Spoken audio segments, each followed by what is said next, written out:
नमस्कार प्रिय दर्शकों, एक बार फिर आपका स्वागत है। प्रिय दर्शकों, आज फिर एक नया वीडियो, एक नई कहानी लेकर के हम हाजिर हुए हैं। प्रिय दर्शकों, आज की जो कहानी है, आज का जो प्रसंग है, यह बड़ा ही मोटिवेशनल है, बड़ा ही ज्ञानवर्धक है। प्रिय दर्शकों, इससे पहले अगर आप हमारे चैनल पर पहली बार आए हैं तो चैनल को सब्सक्राइब करें, बेल आइकॉन ऑन करें, अच्छे अच्छे कमेंट किया करें ताकि हर आने वाले वीडियो का नोटिफिकेशन सबसे पहले आपको मिले और प्रिय दर्शकों, आप उसका फायदा उठा सके। तो शुरू करते हैं। प्रिय दर्शकों, आज की यह प्यारी सी कहानी, यह प्यारा सा वीडियो। प्रिय दर्शकों, प्राचीन समय की बात है। किसी नगर में एक बड़ा सेठ रहता था। पूरे नगर में उसका घर सबसे आलीशान था। सेठ की पत्नी बड़ी रूपवान थी। पूरे नगर में कोई भी स्त्री सेठ की पत्नी से सुंदर नहीं थी। प्रिय दर्शकों, उस सेठ के घर में एक वट वृक्ष था जिसमें एक उल्लू अपना घोंसला बनाकर रहता था। सेठ और सेठ की पत्नी उस उल्लू का खूब ध्यान रखते। उल्लू को हर रोज दाना पानी देते और उसे खूब प्यार करते। प्रिय दर्शकों, सेठ व्यापार के काम से कई दिनों के लिए नगर से बाहर जाता रहता था। प्रिय दर्शकों, एक दिन उल्लू सेठ की पत्नी से कहता है कि हे सेठानी जी, आपको अपने पति को किसी औरत के साथ अकेला छोड़कर नहीं जाना चाहिए। तब सेठानी कहती है कि उल्लू, तुम ऐसा क्यों कह रहे हो? प्रिय दर्शकों, तब उल्लू कहता है कि सेठानी जी, यह बात मैं आपको एक कहानी के माध्यम से बताता हूँ, आप ऐसे नहीं समझे, मैं आपको एक कहानी सुनाता हूँ। प्रिय दर्शकों, तब सेठानी कहती है कि ठीक है उल्लू, तुम कहानी सुनाओ। तब उल्लू अपनी कहानी प्रारंभ करता है और कहता है कि सेठानी जी, आप इस कहानी को ध्यान से सुनिए और इन बातों को याद रखिएगा। प्रिय दर्शकों, उल्लू कहानी शुरू करता है। उल्लू कहता है, एक समय की बात है, किसी शहर में एक राजा रहता था। उस राजा के कोई संतान नहीं थी। रानी के गर्भ से कोई संतान पैदा नहीं हुई। राजा बहुत दुखी होता था। राजा जब भी निकल करके जाता तो कुछ लोग उससे कहते थे कि यह राजा निर्बंसिया है और इसकी रानी बांझ है, यह दोषी राजा है, इसके जो सुबह सुबह दर्शन कर लेता है तो उसके लिए पूरे दिन में नुकसान ही होता है। ऐसे शब्द सुनकर राजा बड़ा दुखी होता था। रानी से भी कुछ नहीं कहता था। शहर के लोग राजा के लिए जब इस तरह से बार बार ताने मारने लगे कि यह राजा तो निर्बंसिया है, तो राजा बहुत दुखी रहने लगा, उदास रहने लगा। एक बार क्या हुआ कि राजा अपनी रानी के साथ राजमहल में शाम के समय टहल रहा था। राजा का चेहरा उदास था। राजा बार बार अपने दिमाग में यही सोचता था कि भगवान, तूने हमें कौन से जन्म की सजा दी है जो हमारे घर में एक भी संतान नहीं हुई, ना बेटा हुआ ना बेटी हुई। पता नहीं हमने कौन से जन्म में ऐसे पाप किए थे जो इस जन्म में हमको भुगतना पड़ रहा है। हम समाज में जिधर भी जाते हैं लोग हमारे लिए ताने मारते हैं कि राजा तो निर्बंसिया है, इसके दर्शन करना गलत है और इसकी रानी बीमार है। हे परमात्मा, ऐसे ताने सुन सुन करके मैं बहुत दुखी हो रहा हूँ। यह राजा अपने दिमाग में सोच रहा था। रानी के साथ राजमहल में टहल रहा था। अब ऐसी कौन सी पत्नी होगी जो अपने पति के चेहरे पर उदासी देख करके यह ना समझ पाए कि हमारे पति पर कोई संकट है, कोई मुसीबत है। बहुत देर तक वे रानी अपने महाराज के चेहरा की ओर देख रही है। थोड़ी देर के बाद में रानी ने पूछा, महाराज, बात क्या है? आप जब भी महल में हमारे साथ टहलते हैं तो आपका चेहरा खुश रहता है, लेकिन आज आपका चेहरा उदास है, आपके चेहरे पर चिंता है। महाराज, आज बात क्या है? राजा ने समझाया। रानी, तुम्हें इससे क्या मतलब है? चेहरा पर हमारी उदासी है, तुम्हें इस बात को क्यों पूछ रही हो? तब रानी ने कहा, क्या मैं तुम्हारी अर्धांगिनी नहीं हूँ? क्या मैं तुम्हारी पत्नी नहीं हूँ? क्या मेरा हक नहीं बनता है कि तुम्हारे ऊपर कोई संकट या मुसीबत आए तो उस पर साथ देना और संकट के बारे में जानना? क्या यह मेरा हक नहीं है? प्रिय दर्शकों, रानी के ऐसे शब्द सुनकर के राजा ने तब कहा कि रानी, जब तुम हमारी चिंता का कारण, उदासी का कारण पूछती हो तो सुनो, हम जब समाज में निकल करके जाते हैं तो लोग हमें निर्बंसिया कहते हैं और तुम्हें बांझ कहते हैं।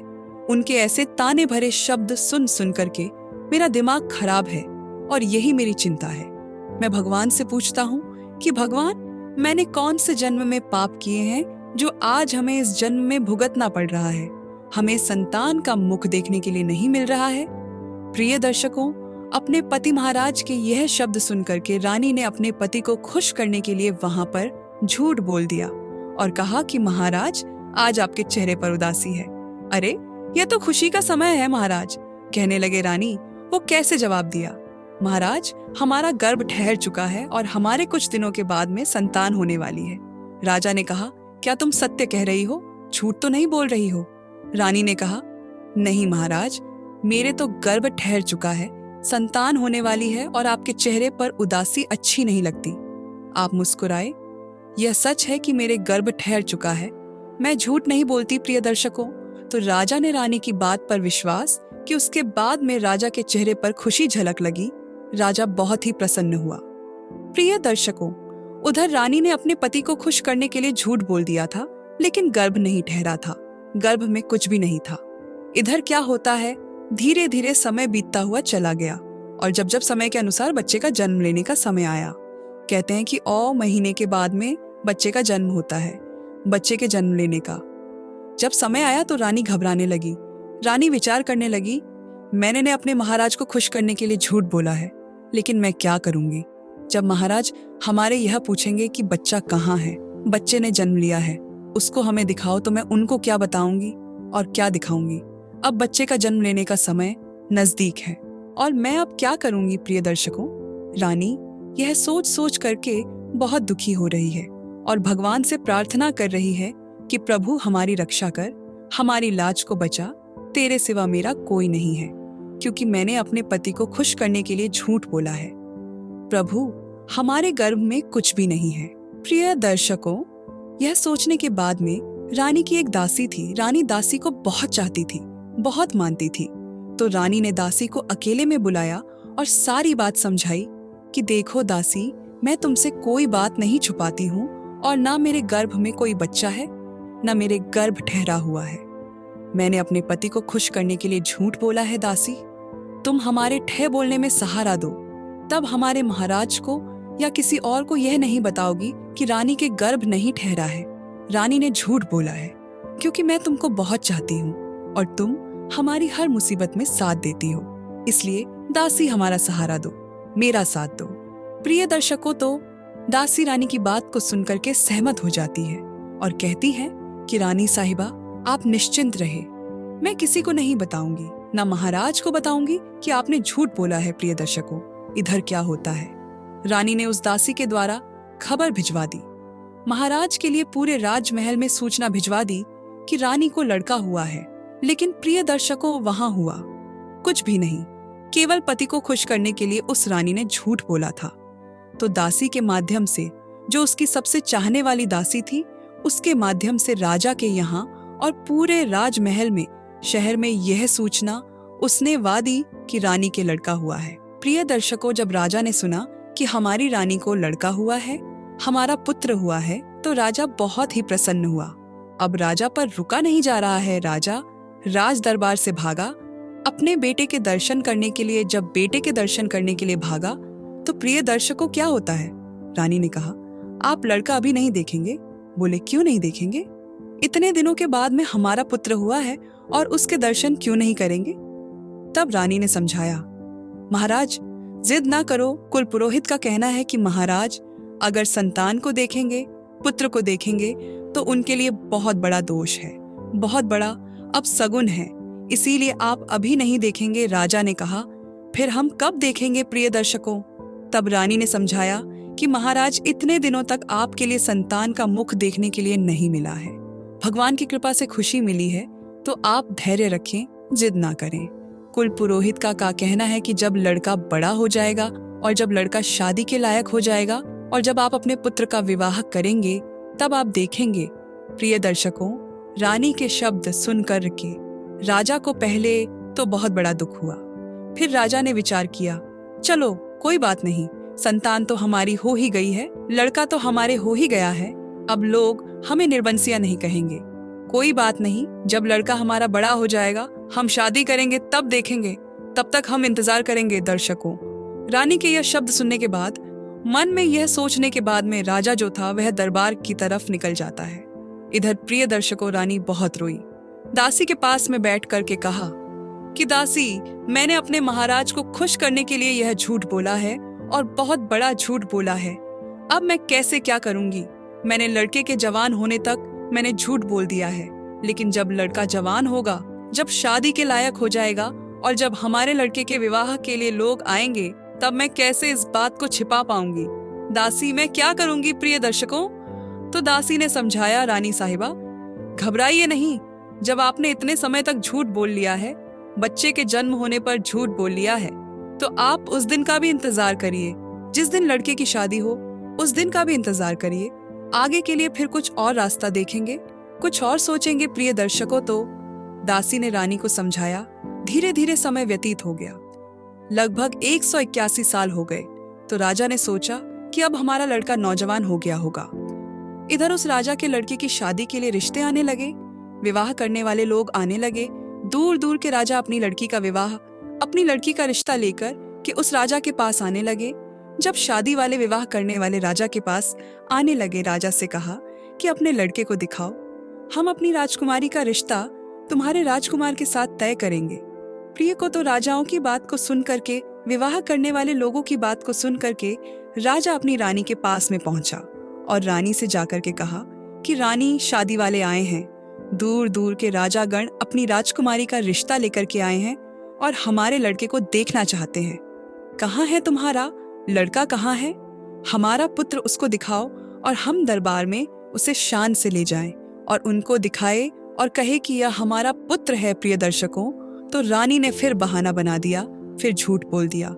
महाराज, आपकी यह बात सही है, क्योंकि रिश्ता करने वाले जब लोग आएंगे तो उनको लड़का तो दिखाना ही पड़ेगा, लेकिन एक बहुत बड़ी मजबूरी है। राजा कहने लगा, वह कैसी? तब रानी ने कहा, महाराज क्षमा करें, हमारे कुल पुरोहित का कहना है। मैंने कुल पुरोहित से फिर पूछा तो कुल पुरोहित ने कहा है कि लड़का यहाँ नहीं देखेंगे, कोई नहीं देखेगा। अगर कोई रिश्ता करना चाहता है, लड़का को बिना देखे तो कर सकता है। लड़का वहीं सीधा विवाह मंडप में दिखाया जाएगा। बस अगर यह मंजूर है तो हमारे पुत्र के साथ विवाह करें, रिश्ता करें। प्रिय दर्शकों, तो रानी की बात को सुनकर के राजा फिर वापस चला गया और जो रिश्ता लेकर के आए थे उनसे जाकर के कहा कि भाई लोग क्षमा करें, बिना देखे ही अगर आप रिश्ता करना चाहते हैं तो आप रिश्ता करिए, क्योंकि हमारे कुल पुरोहित का कहना है अगर लड़का अभी दिखा दिया तो बहुत बड़ा अपशगुन है लड़के के लिए, कुछ भी हो सकता है। इसलिए लड़का यहाँ नहीं दिखाया जाएगा, का सीधा विवाह मंडप में ही दिखाया जाएगा।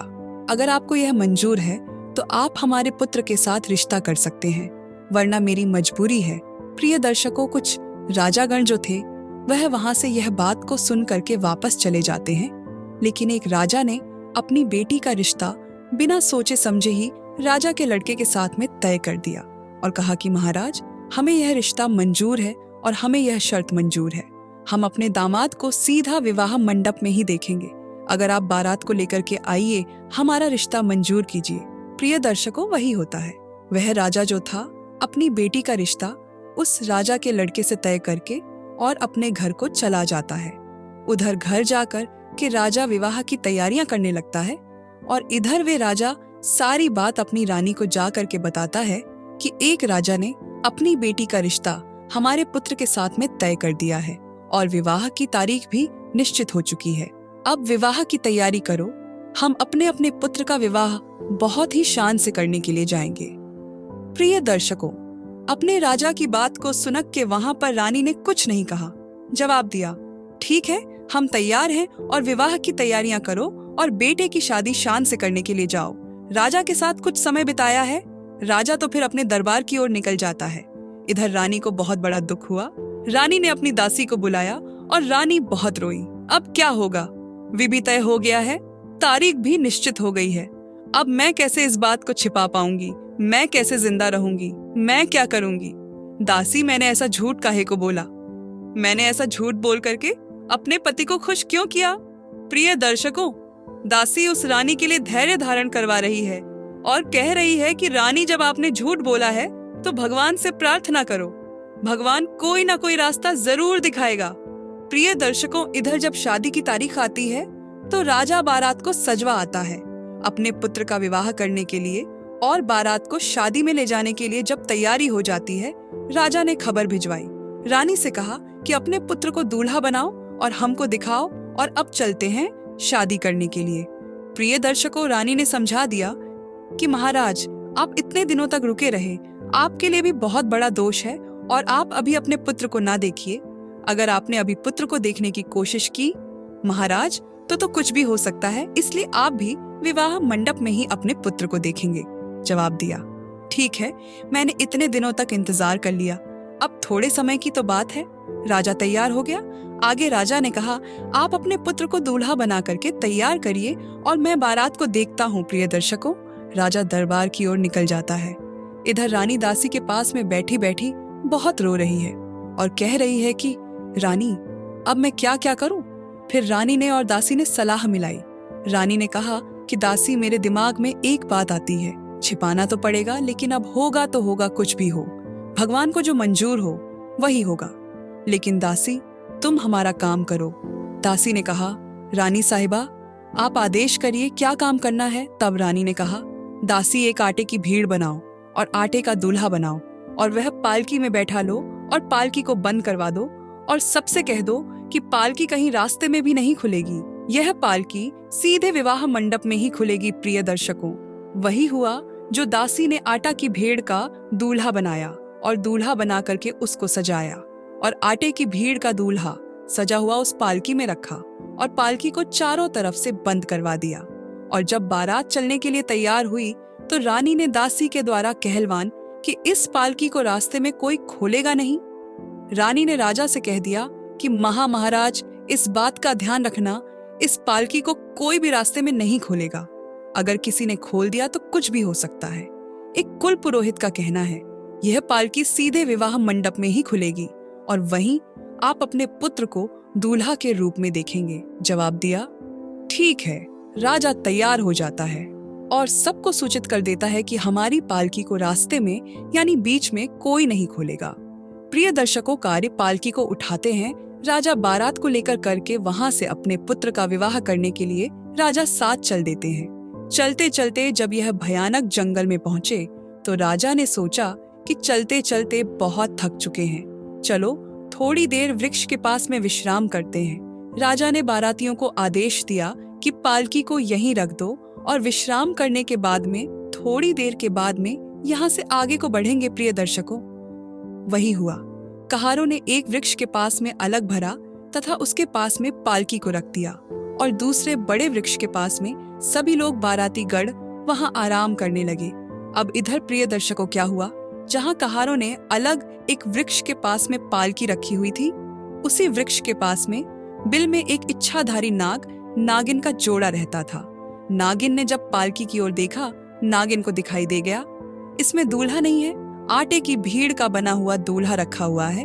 तो नागिन ने अपने इच्छाधारी नाग से कहा कि पिया जी, इस संसार में बहुत बड़ा अंधेर है। इच्छाधारी नाग कहने लगा, हे प्रिय, क्या बात है, कैसा अंधेर है, क्या अंधेर हो रहा है। तब वह इच्छाधारी नागिन कहने लगी, पिया जी, इस पालकी में दूल्हा नहीं है, ये कैसी बारात है जो बिना दूल्हा की बारात जा रही है, और यह जब बारात बिना दूल्हे की वहां पहुंचेगी तो इनका हाल क्या होगा। इतना बड़ा अंधेर तो मैंने आज तक नहीं देखा जो बिना दूल्हा के बारात जा रही है, और इस पालकी में दूल्हा तो है ही नहीं, केवल आटा का बना हुआ भीड़ रखा हुआ है। पिया जी, यह कैसा अंधेर है।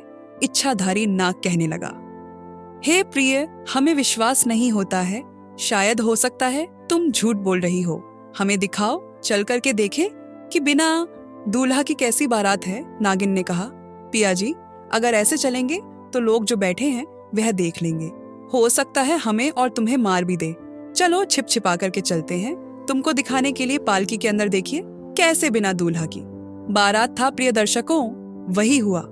इधर नागिन अपने पति इच्छाधारी नाग को लेकर के पत्तों से छिप छिपा करके उसी पालकी में पहुंच जाती है और अंदर घुस जाती है। तो वहां नाग ने क्या देखा कि आटे की भीड़ का बना हुआ दूल्हा रखा है। चुपचाप दोनों ने देखा और फिर पुनः अपने बिल में वापस चले आए। इधर नाग बड़ा आश्चर्य में पड़ गया। फिर नाग ने अपनी पत्नी नागिन से कहा कि हे नागिन, मैं आपसे कुछ कहना चाहता हूँ। नागिन कहने लगी, कहे, आप क्या कहना चाहते हैं। नाग कहने लगा, हे प्रिय, अगर आपकी आज्ञा हो तो मैं इस राजा के विवाह मंडप तक इसकी शोभा को बढ़ा दे। नागिन कहने लगी, महाराज, आप इसकी शोभा कैसे बढ़ा सकते हैं। तब इच्छाधारी नाग बोला, हे प्रिय, आपकी अगर आज्ञा हो तो मैं इसी आटा की भीड़ में समा करके अपना रूप बदल करके और मैं इस राजा का लड़का बनकर के, दूल्हा बनकर के, और मैं इसकी इज्जत बचा दूं तो ज्यादा अच्छा रहेगा। और आप ही बताइए, अगर वह विवाह मंडप में जाकर के यह पालकी खोली गई और जब दूल्हा नहीं निकला तो इस राजा की कितनी बड़ी बदनामी होगी। और जहां यह राजा अपने पुत्र का विवाह करने के लिए जा रहा है, उस राजा की भी कितनी बड़ी बदनामी होगी। अगर आपकी आज्ञा हो प्रिय, तो मैं इस राजा का लड़का बनकर के इसके विवाह मंडप तक इसकी शोभा बढ़ा लूं। प्रिय दर्शकों, अपने पति इच्छाधारी नाग की यह बात सुनकर के वे नागिन कहने लगी, महाराज, आज आप पर भरोसा भी है, विश्वास भी है, लेकिन मुझे डर लगता है, क्योंकि आप दूल्हे का भेष बना करके उस राजा की बेटी से जब विवाह करेंगे तो आप उसके प्रेम के जाल में फंस जाएंगे और हमको भूल जाएंगे। इच्छाधारी नाग कहने लगा, हे प्रिय, आप हम पर विश्वास करिए, आप हमारी पत्नी हैं, हम नागवंशी हैं, हमें क्या उससे मतलब है, केवल हमें इस राजा की इज्जत बचानी है, बस इसलिए मैं जा रहा हूँ। और अगर मैं नहीं गया तो दोनों राजाओं के यहाँ कुछ भी हो सकता है, कुछ भी घटना घटित हो सकती है। इसलिए मैं आपसे कह रहा हूँ, आप हमारी बात पर विश्वास करें, हम नागवंशी हैं, हम आपको धोखा नहीं दे सकते हैं, केवल रात्रि की बात है और कल जब मैं आऊंगा तो मैं आपके पास आ जाऊंगा। फिर हमें कोई मतलब नहीं है। प्रिय दर्शकों, अपने पति इच्छाधारी नाग की बात को सुन करके नागिन ने आज्ञा दे दी कि महाराज जाओ, लेकिन हमें डर लगता है, आप उसके जाल में मत फंस जाना, हमें भूल मत जाना। इच्छाधारी नाग कहता है, हे प्रिय, आप हम पर विश्वास करें और हमें आज्ञा दे। प्रिय दर्शकों, वही हुआ। अपनी पत्नी नागिन से आज्ञा लेने के बाद में वह इच्छाधारी नाग उसी पालकी में घुस जाता है और आटे की भीड़ में समाहित होकर के रूप बदल लेता है और बहुत ही सुंदर लड़का बन जाता है, बहुत ही सुंदर दूल्हा बन जाता है। इधर प्रिय दर्शकों, कुछ समय के बाद में राजा बारात को लेकर के चल देता है। कहार पालकी को उठा लेते हैं और सीधे वहीं राजा के यहाँ पहुंचते हैं। विवाह मंडप में पहुंच गए। प्रिय दर्शकों, इधर क्या होता है, उस राजा ने सभी बारातियों की खास खुशामद की और जब विवाह करने का समय आया तो कहा, राजा साहब से कहा, तुम्हारा लड़का कहाँ है? तुम्हारा दूल्हा, उसको पालकी से निकालो। जो आपने कहा था कि लड़का की पालकी विवाह मंडप में ही खुलेगी, तो पालकी भी तैयार है, और निकालिए अपने बेटा को और विवाह की रस्म पूरी की जाएगी। प्रिय दर्शकों, वही होता है। इधर राजा जब पालकी को खुलवा है तो उसमें से बड़ा ही सुंदर लड़का निकलता है और इतना सुंदर लड़का था कि राजा की आंखें फटी की फटी रह गई थी। राजा बहुत ही प्रसन्न हुआ।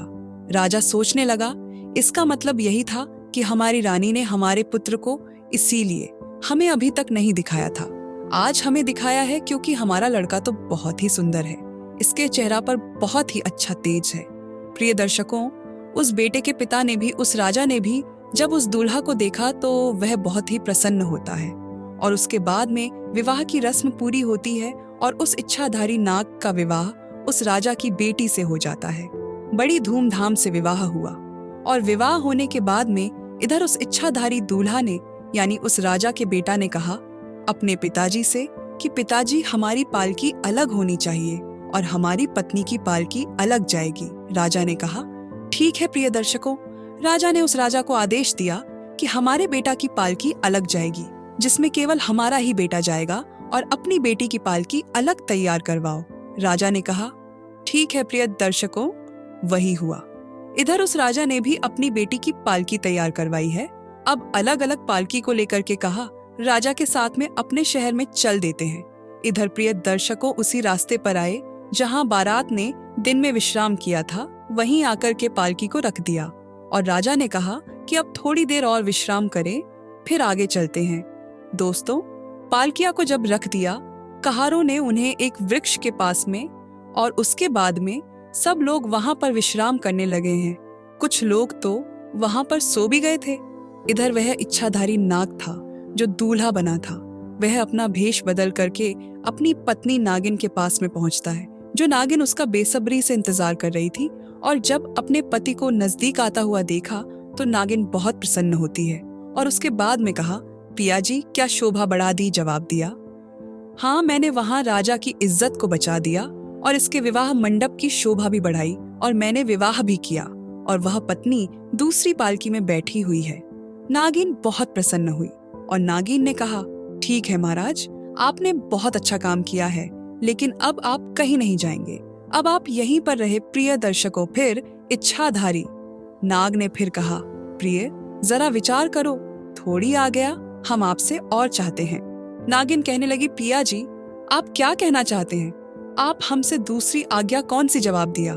आज्ञा यह चाहते हैं, मैंने बाहर तो इस राजा की इज्जत को बचा दिया, अब जरा विचार करिए, यह नई नई दुल्हन आई है और जब अपनी ससुराल में जाएगी, जब इसको इसका पति नहीं मिलेगा तो इसका क्या हाल होगा? मैं इस बात को सोच सोच के बहुत दुखी हो रहा हूँ और मैं आपसे कहना चाहता हूँ, लेकिन कहने की आपसे हिम्मत नहीं पड़ रही है, क्योंकि आप आज्ञा देंगे या नहीं देंगे। जवाब दिया नागिन ने, इससे हमें कोई मतलब नहीं है, कुछ भी हो, लेकिन आपने इसकी बाहर तो शोभा बढ़ा दी, अब आप हमको छोड़ करके यहाँ से नहीं जा सकते प्रिय दर्शकों। उस इच्छाधारी नाग ने फिर कहा, अहे प्रिय आप हैरान ना हो, आप परेशान ना हो, जरा विचार करिए, अगर इस लड़की के लिए इसका पति वहां जाकर के नहीं मिलेगा तो इसका हाल क्या होगा? यह तो मर जाएगी, और ज्यादा नहीं प्रिय, मैं 2 दिन के लिए आपसे आज्ञा और चाहते हैं। 2 दिन के बाद में मैं आपके पास में पुनः चलाऊंगा। जब यह लड़की अपने मायके के लिए चली जाएगी, जब इसके पीहर वाले उसको पीहर ले जाएंगे और मैं आपके पास चलाऊंगा। केवल 2 दिन की हमें आज्ञा दे और उसके बाद हम आपके पास होंगे। मेरी बात पर विश्वास करें, हम आपको धोखा नहीं देंगे। मैंने उस दिन भी कहा था कि हम लोग नागवंशी हैं, इसीलिए हम तुम्हें धोखा नहीं देंगे प्रिय दर्शकों। आपने पति इच्छाधारी नाग की बात को सुनकर वह नागिन बहुत दुखी होती और कहती है, पिया जी आज हमें विश्वास हो गया कि तुम हमसे जो झूठ बोल रहे हो तो हमको धोखा दे करके चले जाओगे, तुम हमें भूल जाओगे, हमको तड़पता हुआ अकेले जंगल में छोड़ जाओगे, इसीलिए तुम हमसे बार बार जिद कर रहे हो। ऐसी करुण भरी बातें सुनकर के इच्छाधारी नाग ने समझाया, प्रिय मैं आपसे वादा करता हूँ, वचन देता हूँ कि मैं लौट करके जरूर आऊंगा, मुझे उससे कोई मतलब नहीं है, केवल 2 दिन की बात है, 2 दिन की हमें आज्ञा दे दें, आप चिंता ना करें, आपको मैं धोखा नहीं दूंगा, मैं तुरंत ही लौट करके आऊंगा। प्रिय दर्शकों, उस इच्छाधारी नागिन की इच्छा नहीं थी, लेकिन फिर भी उस नागिन ने कह दिया कि महाराज बात तो आप जाइए, लेकिन आपसे मैं यही कहती हूँ कि आप हमें भूल मत जाना, और हमारे दिल में अब यह आ रहा है कि आप हमें छोड़ करके जा रहे हैं, दोबारा लौट करके नहीं आएंगे। प्रिय दर्शकों, तो फिर इच्छाधारी नाग ने अपनी नागिन को समझाया। आज्ञा लेने के बाद में वह नाग फिर पुनः पालकी में दूल्हा बन करके बैठ जाता है। और प्रिय दर्शकों, इधर उस रानी ने झूठ बोला था अपने पति से कि मेरे गर्भ भर चुका है, कोई लड़का नहीं उसके हुआ था। वह रानी पूरी रात जागती रही और भगवान के मंदिर में अरदास लगाती रही, अर्जी लगाती रही, प्रार्थना करती रही कि दीन बंधु हमारी रक्षा करें, मेरी लाज को बचाए आए। और मैंने तो अपने पति को खुश करने के लिए झूठ बोला था, लेकिन हमें यह नहीं मालूम है कि यह नौबत आ जाएगी। हे प्रभु मैं क्या करूं, मेरी रक्षा करें, मेरी लाज को बचाए, और नहीं तो मैं मर जाऊं। इस तरीके से पूरी रात उस रानी के लिए रोते रोते उस मंदिर में सो जाती है। सवेरा हो गया, दिन निकल आया, लेकिन रानी अकेली उस मंदिर में रोती रही। केवल दासी को मालूम था कि रानी कहाँ है, और किसी को नहीं मालूम था। प्रिय दर्शकों, इधर राजा अपनी पुत्र बधू और पुत्र की पालकी को लेकर के अपने घर पर पहुंचता है, और इधर जब दासियां ने दरबारियों ने में सुंदरता को देखा और उस पुत्र को देखा तो बहुत ही प्रसन्न हुए और सोचने लगे कि इसीलिए रानी अपने पुत्र को नहीं दिखा रही थी। और जब उस दासी ने देखा कि राजा का पुत्र भी आया हुआ है, उसे तो मालूम था कि रानी का कोई पुत्र नहीं हुआ है। फिर दासी ने कहा कि पुत्र दुल्हन के साथ में आया हुआ है, तो उस दासी की आंखें चकाचौंध सी हो गई, आश्चर्य में पड़ गई, और फिर उसके लिए खुशी का ठिकाना नहीं रहा। प्रिय दर्शकों, वह दासी उस मंदिर में भागी जिस मंदिर में रानी माथा पटक रही थी और भगवान से अपनी अरदास लगाई हुई थी। दासी भाग करके पहुंचती है, मंदिर में सारी बात रानी को बताती है और कहा, हे रानी साहिबा, भगवान ने तुम्हारी बात सुन ली है, तुम्हारी पुत्र बधू तुम्हारे पुत्र के साथ में आई है और तुम्हारा पुत्र बहुत सुंदर है, सब देखने वाले उसकी ओर देख रहे हैं। प्रिय दर्शकों, जब रानी ने अपनी दासी के यह शब्द सुने तो बार बार भगवान के लिए धन्यवाद करती है। खुशी के आंसू छलक आए, और भगवान को धन्यवाद करने के बाद में दासी के साथ में वह रानी घर पर आती है और अपनी पुत्र बधू के लिए बड़े सम्मान सहित घर में ले जाती है, अपने बेटे को सीने से लगा लेती है, कलेजे से चिपका लेती है, क्योंकि उसने तो झूठ बोला था। उसने सोचा यह प्रभु का प्रसाद है, यह प्रभु की कृपा है। इधर प्रिय दर्शकों, उस राजा के खुशी का ठिकाना नहीं रहा। अब तो राजा बहुत ही दान लटवा रहा है, दावत कर रहा है। राजा के यहाँ खुशियां ही खुशियां मनाई जा रही हैं। इधर प्रिय दर्शकों, क्या हुआ? अब वे जो इच्छाधारी न दूल्हा बनकर के गया था, उसका पति बनकर के गया था, वे उस लड़की के जाल में फंस जाता है, उस लड़की के प्रेम के जाल में फंस जाता है और धीरे धीरे वह अपने इच्छाधारी नागिन को भूलने लगा। 2 दिन की कहकर गया था कि मैं 2 दिन के बाद में लौट आऊंगा, लेकिन 2 दिन की बजाय बहुत दिन हो गए। 1.5 महीना बीत गया, लेकिन उस इच्छाधारी नाग ने उस लड़की के प्रेम के बंधन में फंस करके अपने इच्छाधारी नागिन को भुला दिया, उसके प्रेम के जाल में फंस गया। वह अपनी इच्छाधारी नागिन को पत्नी के लिए बिल्कुल भूल चुका था। प्रिय दर्शकों, इधर 2 महीने तक वह इच्छाधारी नागिन अपने पति इच्छाधारी नाग का इंतजार करती रही, जंगलों में भटकती रही, इधर उधर देखती रही, ढूंढती रही कि हमारे पति आएंगे, हमारे पति आ जाएंगे। लेकिन इंतजार करते करते उस इच्छाधारी नागिन को 2 महीने बीत गए और जब 2 महीना गुजर गए तो नागिन को बड़ा ही कष्ट हुआ, बहुत दुख हुआ और उसके बाद में नाग के लिए क्रोध भी आया। नागिन को क्रोध आया। नागिन कहने लगी, अब हम जाएंगे वहीं राजा के घर में, अपने पति को जीवित नहीं छोड़ेंगे, उस स्त्री को, उस लड़की को भी जीवित नहीं छोड़ेंगे। यह विचार करने के बाद में ऐसा विचार इच्छाधारी नागिन उस जंगल में करती है और इधर उस इच्छाधारी नाग ने क्या किया था कि अपने पिताजी से कहलवान राजमहल के चारों ओर खाई खो दबा दो, उसमें जल भरवा दो। राजा ने पूछा, बेटा ऐसा क्यों जवाब दिया गया? पिताजी, हम जो कह रहे हैं आप उसको पूरा करें, क्योंकि आप हमारे पिता हैं। हमें कोई शंका है, इसलिए मैं यह कह रहा हूँ कि राजमहल के चारों ओर खाई खुलवा दी जाए और उसमें जल भरवा दिया जाए। बेटा के कहने की देरी थी कि तुरंत ही यह काम हो गया।